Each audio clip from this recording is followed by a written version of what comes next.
नमस्कार. पोलीस काकाच्या बातमीपत्रामध्ये आपले स्वागत. अमोल मिटकरी यांच्या गाडीची तोडफोड करणारा मनसे कार्यकर्ता जय मालोकर याचे हृदयविकाराच्या धक्क्याने निधन झाले आहे. आंदोलनानंतर त्याला हृदयविकाराचा धक्का आला होता. ताबडतोब खासगी रुग्णालयात दाखल करण्यात आले होते, मात्र रुग्णालयातच त्याची प्राणज्योत मालवली. जय मालोकरच्या अचानक जाण्याने मनसे कार्यकर्त्यांमध्ये शोककळा पसरली आहे. पुणे शहरातील वाहतुकीला शिस्त लावण्याचा निर्णय पुणे पोलिसांनी घेतला आहे. पुणे शहरात 100 आणि 50 वेळा वाहतुकीचे नियम मोडणाऱ्या वाहनांची यादी तयार केली जात आहे. त्यात 100हून अधिक वेळा नियमभंग करणाऱ्या 21 वाहनधारक सापडले आहेत. तसेच 50हून अधिक वेळा नियमभंग करणाऱ्या 988 वाहनांची यादी मिळाली आहे. या वाहन चालकांचा परवाना रद्द केला जाणार आहे. फास्टॅगशी संबंधित सेवांवर 1 ऑगस्टपासून नवा नियम लागू होणार आहे.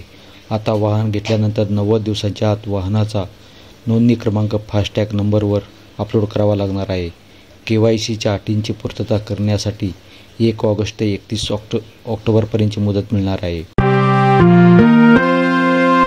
पुणे शहरातील कात्रज परिसरातून 21 लाख रुपयांचे ड्रग जप्त करण्यात आले आहे. गुन्हे शाखेच्या अंमली पदार्थ विरोधी पथकाने सापळा रचून राजस्थानमधील दोघांना अटक केली आहे.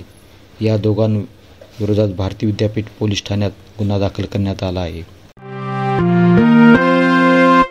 वाघोली येथील दरोड्याच्या गुन्ह्यातील 5 पाहिजे आरोपींना जेरबंद करण्यात गुन्हे शाखा युनिट्सला यश आले आहे. त्यांनी आरोपींनी गुन्ह्यात वापरलेली लाल रंगाची कार जप्त करण्यात आली आहे. पोलीस पुढील तपास करत आहेत.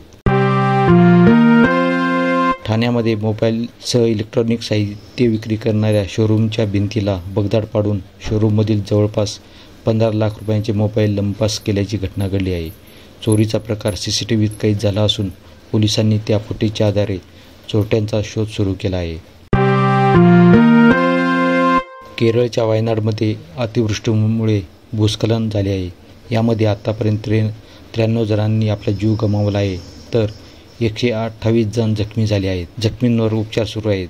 पूर्ण ताकदीने वायनाडला केंद्राने मदत करावी अशी मागणी राहुल गांधी यांनी केली आहे. बीड जिल्ह्यातील आष्टी तालुक्यातील किरोळ येथील भागवत वस्तीवर सशस्त्र दरोडा टाकण्यात आला आहे. दरोडेखोरांनी एका 1.5 महिन्याच्या बाळासह 4 जणांना बेदम मारहाण केली. या घटनेत 4 जण गंभीर जखमी झाले असून त्यांच्यावर रुग्णालयात उपचार सुरू आहेत. या दरोड्यात दरोडेखोरांनी महिलांच्या अंगावरील सर्व दागिने लंपास केले आहेत. पोलीस पुढील तपास करत आहेत. नेपाळवरून एक कुटुंब कामाच्या शोधात ठाणे येथे आले होते. एका 12 वर्षीय मुलीवर घरात घुसून एकाने अत्याचार केला. अत्याचाराच्या घटनेमुळे पीडित मुलगी गर्भवती राहिल्यानंतर ही घटना उघडकीस आली आहे. या प्रकरणी बदलापूर पूर्व पोलीस ठाण्यात अज्ञात व्यक्तीवर गुन्हा दाखल करण्यात आला आहे. मालकिणीच्या अंगावर वीज पडल्याचे पाहून बैल सैराबैरा हंबरडा फोडत राहिला. मालक शुद्धीवर आल्यानंतर दोघेही चाचपडत गाडीत बसले. बैलांनी शिंगाने जू उचलून घेत गाडी घरी घेऊन आले आणि जोरजोरात हंबरडा फोडू लागले. बैलांचा हंबरडा पाहून मालकाचा मुलगा धावत घराबाहेर आला. आई-वडिलांना तत्काळ उपचारासाठी रुग्णालयात दाखल केले. बैलांच्या तत्परतेमुळे दोघांचा जीव वाचला आहे. धन्यवाद.